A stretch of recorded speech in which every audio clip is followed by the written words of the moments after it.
আমরা সবাই মন্দিরে যাই, ঈশ্বরের সামনে হাত জড়ো করে বসি আর নিজের ইচ্ছে প্রকাশ করি।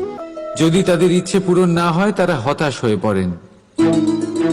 এবার থেকে যখনই আপনি মন্দিরে যাবেন, ঈশ্বরের সামনে বসবেন, হাত জড়ো করবেন আর বলবেন, ধন্যবাদ, ধন্যবাদ ঈশ্বর যে আপনি আমাকে যা দিয়েছেন তাতেই আমি খুশি।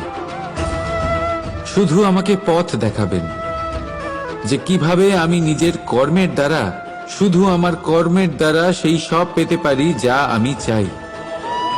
ঈশ্বরের থেকে শুধু চাইতে গেলে তাহলে ঈশ্বরের কাছে নিজেকে অনেক ছোট মনে হবে। কিন্তু যদি নিজের কর্ম করে তারপর ঈশ্বরকে ধন্যবাদ জানান,